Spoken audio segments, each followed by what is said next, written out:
Hi, I'm Harry Thapar, founder and director of Thapar Immigration. Today's video is about intra-company transfer of employees from outside Canada to within Canada with a valid work permit. How is this different from the entrepreneur visa? So this is very important to understand.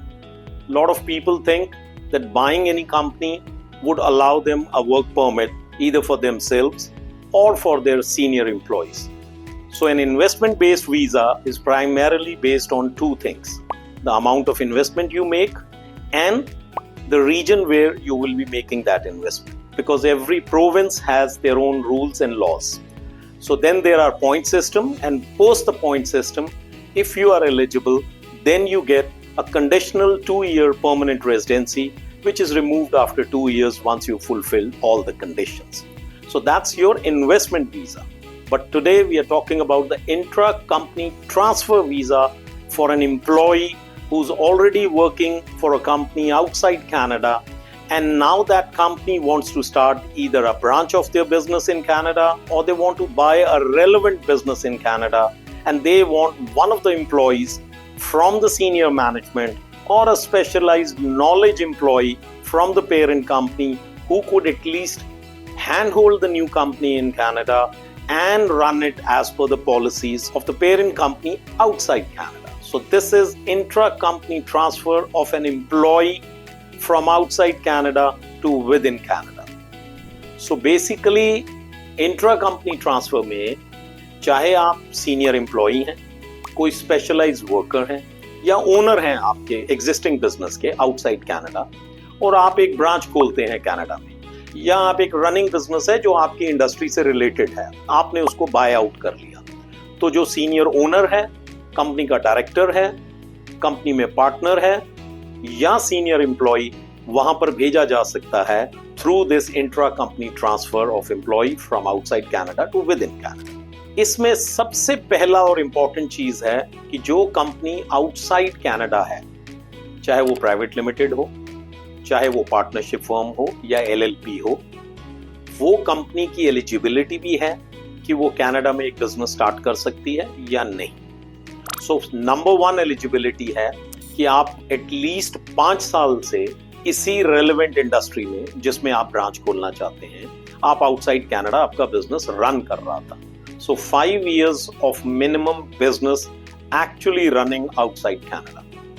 Number 2, वो legal business होना चाहिए उस country में भी जिसमें आप operate कर रहे हैं और कनाडा में भी। नंबर 3, आपके पास इतने फंड्स होने चाहिए कि आप कनाडा में एक नया ब्रांच खोल सकें या कोई एग्जिस्टिंग बिजनेस को खरीद सकें। सो ये 3 प्राइमरी एलिजिबिलिटी क्राइटेरियाज हैं for the company outside Canada, जो एक ब्रांच वहां पे खोल के या खुद को ओनर या अपने किसी सीनियर मेंबर को वहां पर वर्क परमिट पे भेज सकते हैं। अब विद इन कनाडा आपके पास 2 ऑप्शंस हैं, या तो आपसे मैं एग्जांपल देता हूं, आप कॉस्मेटिक्स इंडस्ट्री में हैं आउटसाइड कनाडा और आपको वहां एक कॉस्मेटिक की कंपनी जो ऑलरेडी चल रही है, वो आपको लगता है कि आप बाय करके उसको बेटर कर सकते हैं, या आपकी कंपनी का फुटप्रिंट विद इन कनाडा उससे स्प्रेड हो सकता है, तो एक तो आप वहां पे चलता हुआ कोई बिजनेस खरीद सकते हैं विद इन कनाडा।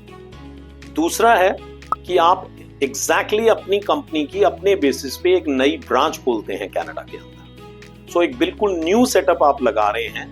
इसको स्टार्टअप वीजा से कंफ्यूज मत करना, ये बिल्कुल एक नया ब्रांच आपका खुल रहा है कनाडा के अंदर of the existing business outside Canada. Recently, जैसे मैं एक एग्जांपल देता हूं आपको, हमारे किसी जानकार का जयपुर के अंदर कैफेटेरियाज और चाय का अच्छा बिजनेस था और उनका एक हॉलिडे रिजॉर्ट भी था, तो उन्होंने वैंकूवर डाउनटाउन में अपना एक अच्छा इंडियन कैफे स्टोर खोला।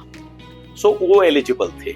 एक तो उनका रेलेवेंट बिजनेस था यहाँ पर, दूसरा उसी बिजनेस को वो वहाँ एक्सपैंड करना चाहते थे, और उन्होंने खुद ओनर ने, जो कि यहाँ 60% स्टेक होल्डर थे, उन्होंने ही अपने आप के लिए वो वर्क परमिट लिया और इवेंचुअली उन्होंने अपना परमानेंट रेजिडेंस भी करवा लिया। तो इसमें वेरीड इंडस्ट्रीज के लोग वहाँ जा सकते हैं, चाहे आपका ट्रेडिंग का बिजनेस हो, चाहे आपका मेडिकल सप्लाईज और इक्विपमेंट का बिजनेस हो, चाहे आप ट्रांसपोर्टेशन और लॉजिस्टिक्स के बिजनेस में हैं, इवन पर्सनालिटी डेवलपमेंट के बिजनेस में हैं, या कोई स्पेशलाइज कोर्स ट्रेनिंग आप देते हैं कनाडा में जो वहाँ इजीली अवेलेबल नहीं है, उन सब के लिए भी आप अपनी एक वहां ब्रांच खोल सकते हैं, योगा स्टूडियो खोल सकते हैं, या कोई ऐसा बिजनेस कर सकते हैं जो स्पेसिफिकली इंडिया में चलता था और अब वहां क्योंकि इंडियंस बहुत हो गए हैं तो उनके लिए आपको लगता है वहां डिमांड है, तो आप उनकी ब्रांच भी वहां खोल सकते हैं। अब जो एग्जिस्टिंग कंपनी है आउटसाइड कनाडा, उसकी एलिजिबिलिटी पे आ जाते हैं। सो सबसे पहले, जैसे मैंने पहले ही बता दिया कि वो लेजिटिमेट बिजनेस होना चाहिए। आप किसी इलीगल बिजनेस जैसे कि गैम्बलिंग है या और कोई ऐसा ट्रेड है जो अलाउड नहीं है आउटसाइड कनाडा या विद इन कनाडा, आप उसमें ऑपरेट तो नहीं कर रहे हैं। अगर कर रहे हैं तो फिर आप एलिजिबल नहीं। आपका business outside Canada at least 5 years old होना चाहिए और इन लास्ट 5 इयर्स में किसी भी साल आपको लॉस नहीं होना चाहिए। सो ये कंडीशंस हैं। और फोर्थ और सबसे इंपॉर्टेंट कंडीशन तो यही है कि अगर आप वहां पे कोई ब्रांच या एग्जिस्टिंग बिजनेस खरीद रहे हैं तो उसको खरीदने के लिए आपके पास पैसे होने चाहिए। आप फाइनेंशियली साउंड बिजनेस यहां पर रन कर रहे हैं, या आप वहां पर एक ब्रांच खोलना चाहते हैं तो उस ब्रांच खोलने के लिए जो एक्सपेंसेस हैं वो आप इजीली कवर कर पाएंगे। वहां पे रेंट होगा, वहां पे आपके एम्प्लॉइज की सैलरी होगी, इनिशियल कॉस्ट होगा, शुरू में बिजनेस की मार्केटिंग और सेल्स स्ट्रैटेजीज बनेगी, एक प्रॉपर बिजनेस प्लान बनेगा और जिससे रिलेटेड बहुत एक्सपेंसेस होंगे। तो क्या आपकी कंपनी आउटसाइड कनाडा इतनी फाइनेंशियली स्टेबल है कि उसको इजीली रन कर सके? अब ये तो हुआ जो एग्जिस्टिंग कंपनी थी। अब उस कंपनी से एक आदमी आप वर्क परमिट पे फ्रॉम आउटसाइड कनाडा वहां भेज सकते हैं और उसके लिए LMIA की भी एग्जम्पशन होती है। ऑफ कोर्स वो एग्जम्पशन लेनी पड़ती है, लेकिन एक सिंगल सीनियर एम्प्लॉय को LMI एग्जेम्प्ट वर्क परमिट पे आप आउटसाइड कनाडा से वहां भेज सकते हैं। वो एम्प्लॉय हो, चाहे ओनर खुद हो, बिजनेस पार्टनर हो, लेकिन वो वहां जाके नया ब्रांच या तो सेटअप करेगा या अगर कोई एग्जिस्टिंग बिजनेस खरीदा है तो उसको अपनी पेरेंट कंपनी के हिसाब से अलाइन करेगा। तो एक आदमी इनिशियली वहां पर भेजा जा सकता है और ये ICT में वही आदमी एलिजिबल है। इंट्रा कंपनी ट्रांसफर का मतलब ही यही हुआ कि with in the company transfer हो रहा है। अब लकीली वो कंपनी की एक ब्रांच कनाडा में भी है, तो इसलिए वो एक सीनियर एम्प्लॉय को या सीनियर आदमी को या खुद ओनर वहां पर ट्रांसफर हो सकता है ऑन अ वर्क परमिट।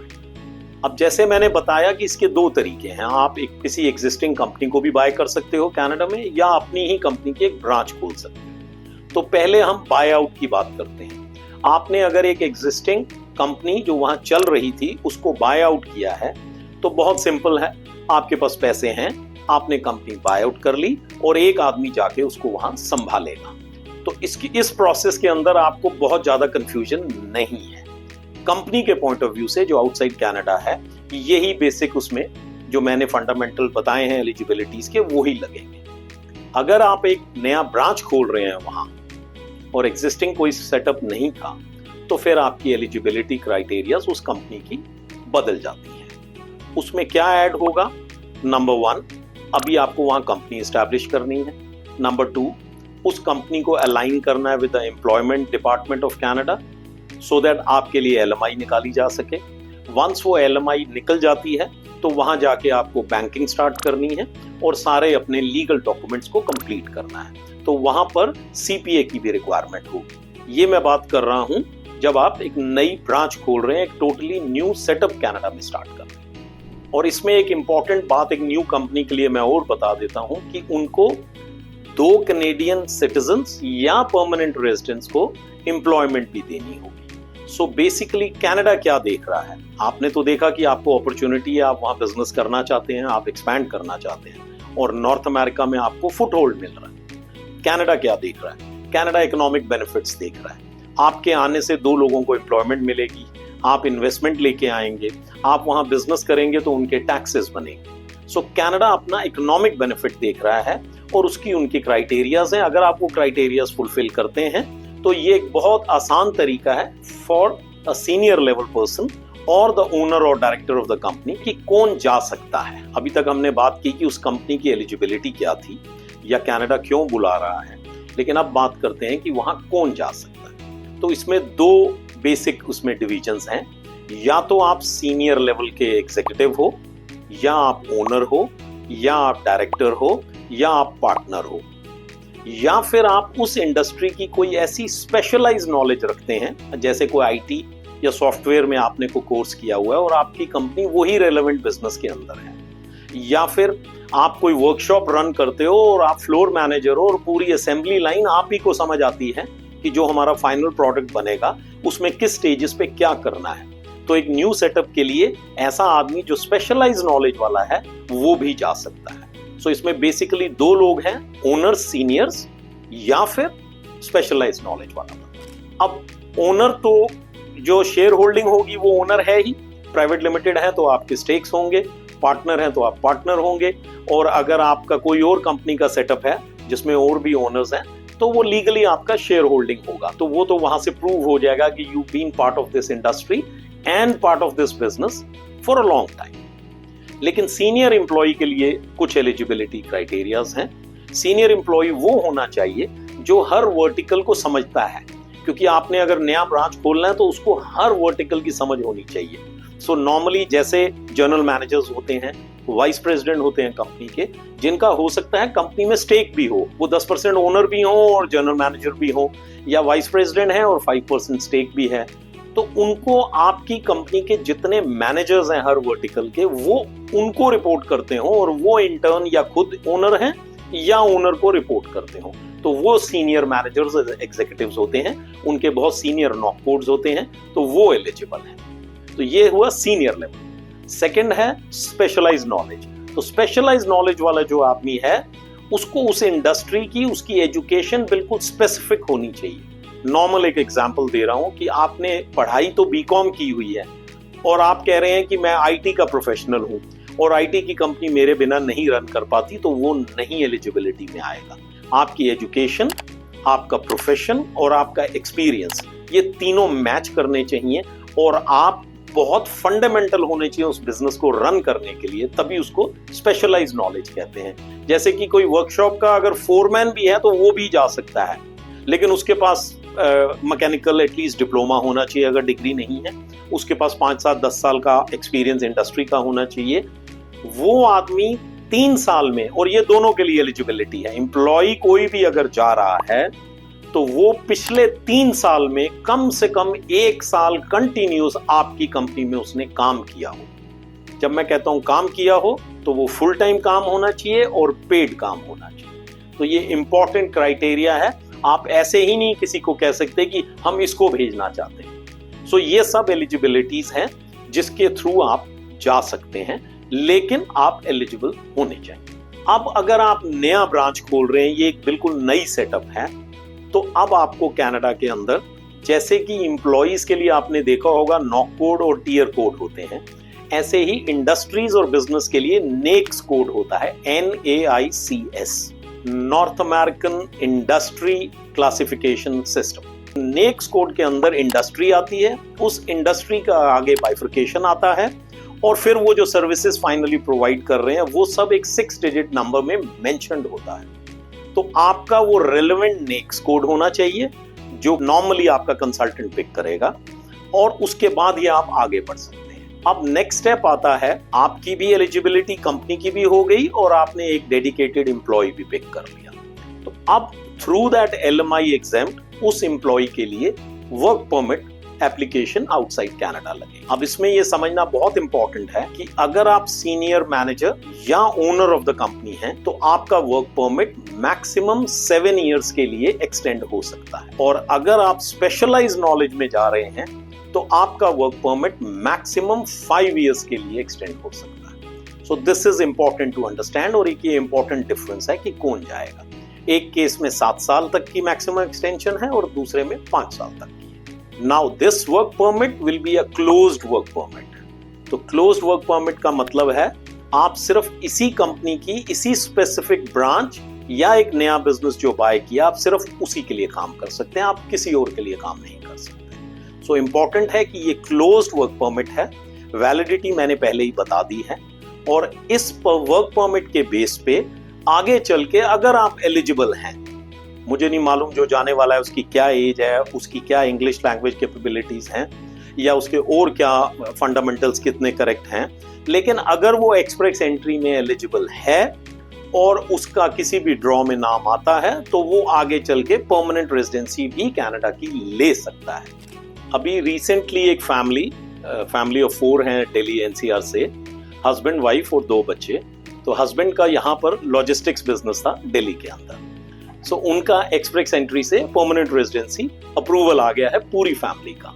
लेकिन ये 1.5 साल पहले हस्बैंड मेरे पास आए थे first time to get a intra company transfer work permit for his company's expansion in Canada.